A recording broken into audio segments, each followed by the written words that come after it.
churrasco, uma parrídia bem argentina. Ao fundo, o som dramático de Astor Piazzolla. Qualquer metáfora da culinária será pequena para descrever a grandiosidade de Diego Maradona. Dentro de campo, um gênio. Fora dele, um herói das causas latino-americanas. Um deus demasiadamente humano e cheio de defeitos. Viva Dom Diego Armando Maradona, o homem que reescreveu com os pés a história do nosso continente. Eu sou Rodrigo Viana e o Tempero da Notícia está começando agora.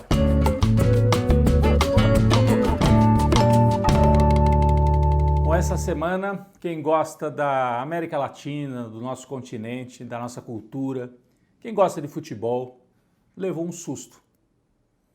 Eu levei um susto, particularmente, quando recebi a notícia: morreu Maradona. A gente ficou atônito. Parecia que ele não morreria nunca, né? É um desses personagens que a gente acredita que são imortais. Então, um susto, depois a tristeza, quando caiu a ficha de que ele se foi mesmo. Mas, por outro lado, uma alegria. O Maradona era um artista dentro de campo. Então, muita gente passou horas e horas, e talvez dias, assistindo de novo os lances maravilhosos de Maradona dentro do campo. Tem aquela cena dele fazendo aquecimento antes de um jogo ou de um treino, meia hora com a bola, assim, malabarismo com a bola, junto com os companheiros de time. É uma cena incrível, vários gols maravilhosos, lances incríveis. Mas eu acho que nenhum lance é tão lindo como aquele segundo gol da Argentina contra a Inglaterra na Copa de 1986. Sem dúvida nenhuma, o gol mais bonito de todas as Copas do mundo. O Maradona dribla o time inteiro da Inglaterra e faz o gol. Aliás, aquele jogo tinha uma simbologia muito forte, né? Poucos anos antes, os ingleses haviam invadido, tomado ali de volta as Ilhas Malvinas, que os argentinos reivindicam como um território argentino. Então houve uma guerra nas Malvinas, os argentinos foram derrotados, humilhados, a ditadura argentina tentou usar aquilo para levantar o brio nacionalista do país. De qualquer maneira, o país foi derrotado pelos ingleses e o jogo, Inglaterra e Argentina, tinha esta simbologia, uma espécie de revanche, de metáfora dentro de campo, uma revanche da guerra. Então muita gente diz que o Pelé parou uma guerra quando jogava pelo Santos, na África, uma guerra parou para ver o Pelé jogar. O Maradona vingou uma guerra com aqueles 2 gols que ele marcou na partida em 1986 na Copa do Mundo. O primeiro gol com a mão, um gol roubado. La mano de Dios, diria depois Maradona, cheio de ironia. Mas o mais bonito foi o segundo gol. Eu não sei se é mais bonito o gol ou a narração, que também ficou marcada para sempre. O narrador Vitor Hugo, um uruguaio radicado na Argentina, que transformou em emoção aquela beleza, aquela pintura feita pelo Maradona. Vamos ver de novo? Marcando a piso la pelota Maradona, arranca por la derecha el genio del fútbol mundial, y es el tercero a tocar para Borruchaga, siempre Maradona, genio, ta, ta, ta, ta, ta, ta, ta, ¡gol!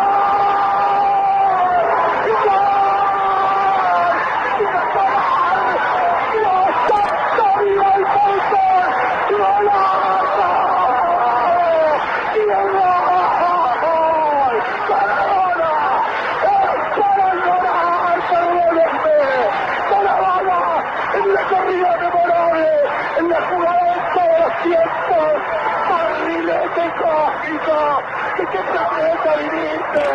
Para dejar el caminotante inglés, para que el país se opulle apretado, gritando por Argentina, Argentina 2, Inglaterra 0, Diego Armando Maradona. Gracias Dios por el fútbol, por Maradona, por esas lágrimas, por Argentina 2. Então, no mesmo jogo, ele era capaz de fazer um golaço desse, driblando o time inteiro da Inglaterra, e marcar um gol roubado, um gol com a mão. Maradona era isso. Um dos textos que circularam esta semana, de Eduardo Galeano, escritor e jornalista uruguaio, definindo quem era Maradona. Ele escreve assim: Diego Armando Maradona era venerado não só por seu prodigioso malabarismo, mas também por ser um deus sujo e pecador, o mais humano dos deuses. Qualquer um poderia reconhecer nele uma síntese ambulante de fraquezas humanas, ou pelo menos masculinas. Mulherengo, ganancioso, bêbado, trapaceiro, mentiroso, presunçoso e irresponsável. Mas os deuses não se aposentam, por mais humanos que sejam. Ele jamais poderia retornar à multidão anônima de onde veio. A fama que o salvou da miséria o fez prisioneiro. É uma definição belíssima sobre o Maradona, um deus demasiadamente humano. A morte do Maradona provocou muita repercussão, principalmente na América do Sul, mas também na Itália, onde ele jogou no Napoli. Os italianos veneram o Maradona, especialmente ali no Napoli. Ele ganhou 2 campeonatos nacionais lá na Itália, 2 scudettos, como eles dizem, pelo Napoli. E pelas lideranças políticas da América Latina, ele também foi muito lembrado. O presidente da Argentina, Alberto Fernandes, que era amigo de Maradona, escreveu dizendo que ele era o maior de todos. O Maradona começou jogando pelo Argentinos Juniors, era o time pelo qual torce Alberto Fernandes. O Maradona passou por esse time, depois pelo Boca Juniors, Napoli, Sevilha, seleção argentina, enfim, uma carreira vitoriosa e a Copa do Mundo de 86 como grande conquista. Além de Alberto Fernandes, Lula também divulgou uma nota, nas redes sociais, lembrando e louvando o papel de Maradona na defesa das causas aqui da América Latina. Nicolás Maduro, presidente da Venezuela, enfim, o presidente de Cuba também divulgou uma nota.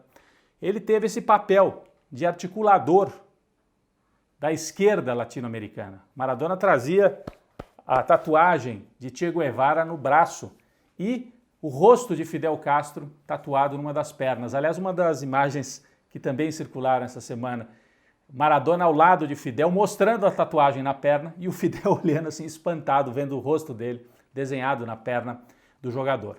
Ele tinha uma ligação muito grande com Cuba, numa das crises por excesso de uso de drogas, uma crise séria que Maradona teve. Ele foi se tratar justamente em Cuba e ali ele afirmou ainda mais essa ligação com Fidel Castro, a quem ele considerava um pai político. Conversou muito, aprendeu muito com o Fidel. E passou a defender Cuba, defender Venezuela. Ele era um peronista, um defensor da esquerda também na Argentina, fez campanha para Néstor Kirchner, para Cristina Kirchner e agora fez campanha também por Alberto Fernandes. Defendeu Lula quando Lula foi preso, então era um homem das causas latino-americanas. Maradona era baixinho, pequenininho, mas se tornou um gigante. Um gigante tanto dentro como fora de campo. Aqui no Brasil tem esse falso dilema, até na Copa do Mundo os brasileiros gritavam, que o Pelé era maior do que Maradona. Olha, dentro de campo, talvez tenha sido. Provavelmente Pelé foi maior, sim, ganhou 3 Copas do Mundo. Tem uma diferença, O Pelé sempre jogou ao lado de outros grandes craques, tanto em 58, quando ele tinha ao lado dele o Didi, Mané Garrincha. Em 62 o Pelé quase não jogou, mas tinha também a presença de Mané Garrincha e de outros. E em 70 nem se diga, Era uma seleção de craques. O Pelé era o maior deles, mas tinha ali Rivelino, Gerson, Tostão, Carlos Alberto, Clodoaldo, enfim. O Maradona não. O Maradona jogou praticamente sozinho naquela Copa de 86 que ele ganhou para a Argentina. Então isso diferencia de Pelé dentro de campo. Mas o Pelé teve talvez uma carreira mais completa e mais vitoriosa do que Maradona. Fora de campo, aí é difícil comparar. Maradona sempre se posicionou, foi um contestador, um lutador, e o Pelé procurou sempre se acomodar junto aos poderosos, tanto na época da ditadura militar como agora, junto a Bolsonaro. Ele outro dia assinou uma camisa do Santos e entregou para Bolsonaro. Mas são, dentro de campo, 2 grandes personagens. Maradona passa para a história como um gigante, não só do futebol, como da América Latina. A gente viu as imagens do velório dentro da Casa Rosada, uma comoção, confusão na rua, típico do Maradona, Terminou com confusão, com alegria, com vibração, como foi a vida dele. Vai fazer muita falta Diego Armando Maradona. Aqui no Brasil, a gente segue na reta final para as eleições municipais. Este fim de semana, mais de 50 cidades pelo Brasil têm segundo turno. O segundo turno muito, muito disputado. No Recife, muita baixaria na campanha, muita baixaria contra as mulheres. tanto no Recife como em Porto Alegre.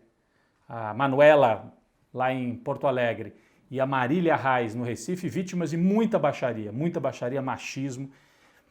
Uma campanha aberta, em disputa, de maneira corajosa, elas estão enfrentando tudo isso.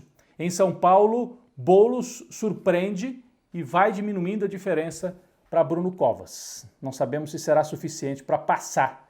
De qualquer maneira, uma campanha vitoriosa que ajudou a formar, a consolidar uma frente de esquerda no Brasil. Outras eleições importantes em Belém do Pará, em Vitória, com candidatos de esquerda, e em cidades que não são capitais, mas são também importantes. Juiz de Fora, Vitória da Conquista, Caxias do Sul, São Gonçalo, no Rio de Janeiro, Diadema, na Grande São Paulo. Vamos ficar de olho em todas estas batalhas. O bolsonarismo diminuiu de tamanho, a esquerda tem algumas dificuldades e a gente observa que o caminho vai ser longo e difícil até 2022 para formar uma nova frente de esquerda e tentar derrotar a extrema-direita e também essa direita dita liberal no Brasil, que ganhou muitas prefeituras nessas eleições municipais.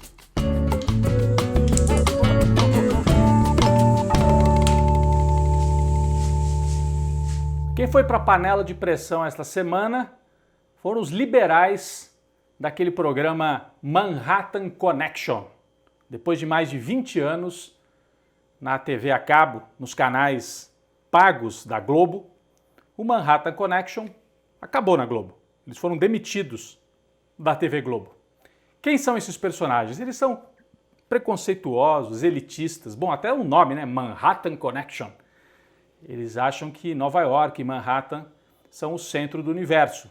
Alguns deles, inclusive, moram ali em Manhattan. Então, tratam com certo desdém os brasileiros. É a típica elite brasileira que, na verdade, queria ser norte-americana, queria ser dos Estados Unidos, eu não sei. Há dois personagens, especialmente, que são muito complicados ali. Um é um economista chamado Ricardo Amorim, que faz palestras, ganha muito dinheiro, é claro. Fala aquilo que os empresários brasileiros querem ouvir.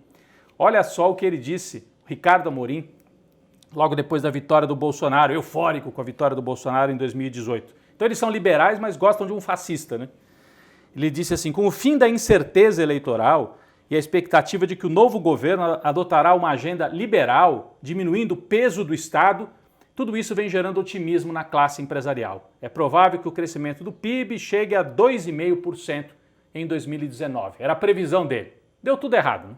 Não teve crescimento do PIB, não teve agenda liberal e o Ricardo Amorim segue por aí dando palestra apesar de tantos erros que ele comete. Pior ainda é aquele outro personagem, Diogo Mainardi, jornalista que já escreveu na Veja, fugiu, mora em Veneza, na Itália, e de lá fica atacando os movimentos sociais, as figuras e as lideranças de esquerda no Brasil, atacando o próprio Brasil, né? Eles não gostam do Brasil, essa turma não gosta do Brasil. Agora, o mais curioso, na hora que eles são demitidos, eles que sempre defenderam a diminuição do Estado, privatização, o fim do Estado até, né? Bom, foram demitidos da Globo e foram contratados por quem? Pela TV pública do Estado de São Paulo, a TV Cultura. Então é típico do liberal brasileiro. Liberalismo é sempre para os outros, mas para mim, para eles, né? Eles querem o Estado ajudando, botando dinheirinho no bolso deles. O Manhattan Connection foi estatizado pelo PSDB de São Paulo, pelo governo do Dória. É o fim dos liberais estatizados sob as asas dos tucanos de São Paulo.